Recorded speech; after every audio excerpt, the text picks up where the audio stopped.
पण एक लक्षात घ्या म्हटलं, हे जर तुम्ही असंच करत राहिला तर आज सरकारच्या विरोधातला रोष आहे तो उद्या पोलिसांच्या विरोधातला रोष होऊ दे.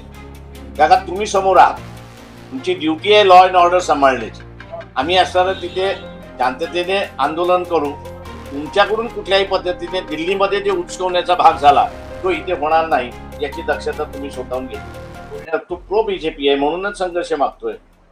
कारण जसा हा संघर्ष वाढेल, अडचण ही असणारी सरकारला आहे.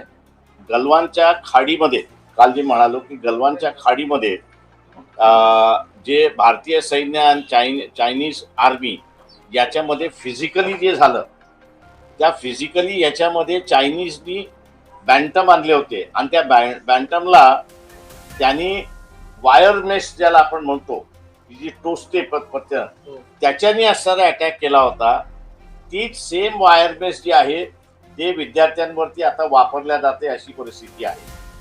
जेव्हा मी फोटोही दाखवला होता की छर्यांचा असणारा फोटो जो आहे की जो युनायटेड नेशननी बॅन केलेला आहे, हे कुठला, आणि भारत सुद्धा त्याला सिग्नेटरी आहे, तरीही असणारं त्या ठिकाणी उल्लंघन केल्या जाते अशी परिस्थिती आहे. म्हणजे इथे असणारं कुठल्याही परिस्थितीमध्ये आम्ही काही केलं तर ते मुकाट्याने तुम्ही सहन केलं पाहिजे. ही जी एक वृत्ती ह्या सरकारची दिसते, तिथे कुठेतरी पुन्हा असणारा रुजवण्याचा भाग आहे तो म्हणजे की आम्ही तुम्हाला राज्य करायला दिलेलं आहे, तेव्हा तुम्ही राज्य करा. तुम्हाला आम्ही असणारं लोकांना असणारं लुटण्याचा अधिकार दिलेला नाही. आलंही माझ्याकडे इंटेलिजन्स डिपार्टमेंट आलं होतं. मी त्यांना सरळ म्हणालो की तुम्ही जे काही करताय हे तुम्ही स्वतःहून करताय की तुम्हाला असणारं शासनाने करायला सांगितले याची पडताळणीकडे आमच्याकडे अधिकार नाही आहे किंवा आम्हाला त्याची माहिती मिळू शकत नाही.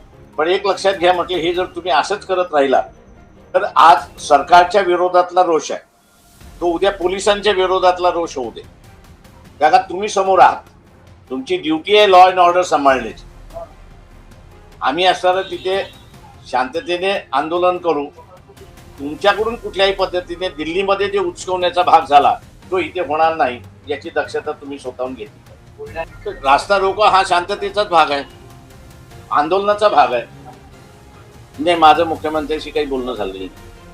प्रामुख्याने आज काँग्रेसचा एक गट आहे तो डीजीपीला जाऊन भेटणार आहे. त्यांच्या प्रमुख मागण्या ह्याच असणार आहे की जे काही गुन्हे प्रामुख्याने अगदी अल्पवयीन मुलांवर दाखल करण्यात, जे काही दादरचं आंदोलन झालं त्यानंतर त्यासाठी ते गुन्हे मागे घेण्यात आले आणि गुन्हे दाखल करण्यात येऊ नये आंदोलकांवर, ही मागणी. तुम्ही सामील होणार आहात? आमचा पाठिंबा आहे, कारण मी आता बंदच्या ह्याच्यामध्ये आहे.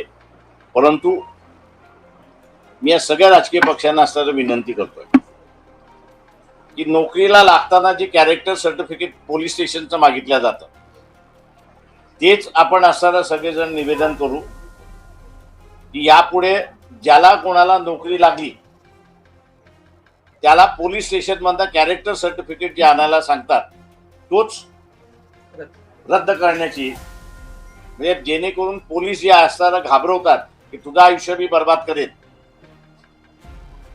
हे हत्यारच त्या पोलिसाकडून काढून घ्यायचं. प्रश्न असा आहे त्याच्यामध्ये की पेपर हा तुम्ही सेट करताय, पेपर सेटर हा असताना सेट करतोय, त्या इन्स्टिट्यूशन मध्ये पेपर जातात आणि तुम्ही पकडले कोणाला तर चपराशाला पकडलेलं आहे. लोक आता मूर्ख राहिलेली नाहीत.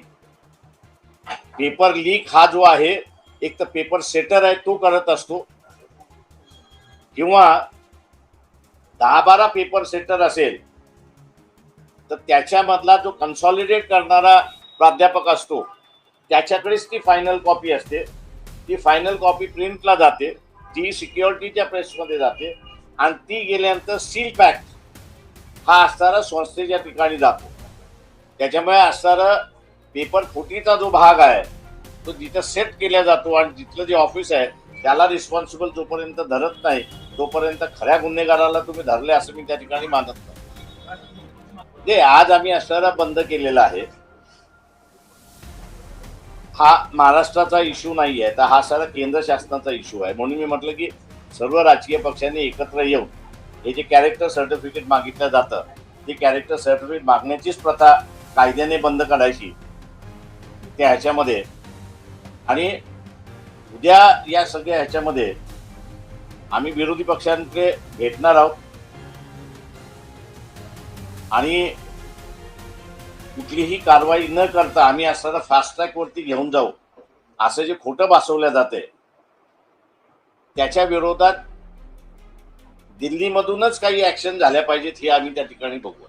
राष्ट्र बंद का जो कॉल दिया था वो क्या शुरू हो चुका है कि हम दुकानें देखने खुले हैं? क्या कार्रवाई आपके नहीं, एक कार्यकर्ताओं ऐसा है से कि हम लोग के हिसाब से जो है वो दुकानें तो अभी बंद है, गाड़ियां जो है वो चली है, कुछ स्कूलें जो आरएसएस के माध्यम से जो है मैंने जैसे कहा जो उन्होंने शुरुआत किया है, आरएसएस का एक धड़ा जो है वो ये देख रहा है कि यहाँ पर कहीं ना कहीं तो भी दंगा फसाद हो, ताकि जिस तरह दिल्ली में उन्होंने लाठीचार्ज करके एक दहशत बनाने की कोशिश की वो बम्बई में भी और बाकी जगहों में करने की कोशिश उनकी चल रही है। लेकिन हमने कार्यकर्ताओं से कहा है कि आप शांति से रहिए। बम्बई शहर के अंदर करीब करीब 3000 कार्यकर्ताओं से लगभग पुलिस ने उनको हिरासत में लिया है, उनको नोटिस दी है, उनको घर वालों को धमकाया जा रहा है कि अगर ये बाहर आया तो इसके हम अटक करेंगे, कार्रवाई करेंगे। तो एक दमन का माहौल जो है वो दमन का माहौल पूरी तरह से पुलिस के माध्यम से सरकार ने बनाया है। मांग यही है कि भैया ये जो पेपर लीक हर बार हो रहा है इस पर कार्रवाई होनी चाहिए और जिन्होंने किया है उन पर कार्रवाई होनी चाहिए। छोटे मोटे जिन पेपर सेटर नहीं है या जो 10-12 पेपर सेटर होते हैं उसमें से एक पेपर सेट करना जो होता है उस ऑफिस में जो है उनके किसी के ऊपर भी कार्रवाई कीजिए। ये कहा जा रहा है कि लातूर में पेपर ब्रेक हो गया, ये कहा जा रहा है कि राजस्थान में हो रहा है, लेकिन वो पब्लिकली सर्कुलेट कैसे हुआ, ये सबसे बड़ा सवाल है। और ये कार्रवाई भारतीय जनता पक्ष आरएसएस की सरकार है करने के लिए तैयार नहीं है। उनका यही रवैया है कि आपको कहने का कुछ अधिकार नहीं है, हम जो कहेंगे उसको आपको मानना होगा। अगर वो आप नहीं मानते हो तो आप पर दमन की कार्रवाई हम लोग शुरुआत करेंगे। ये डेमोक्रेसी है, डेमोक्रेसी में आम जनता ये मालिक होती है और चुन के देता है, उसको सिर्फ 5 साल के लिए राज करने का अधिकार होता है। वो कोई राजा नहीं होता है, 5 साल के लिए उसको राज करने का अधिकार है और लोग जो कहेंगे वही सरकार को माननी होगी।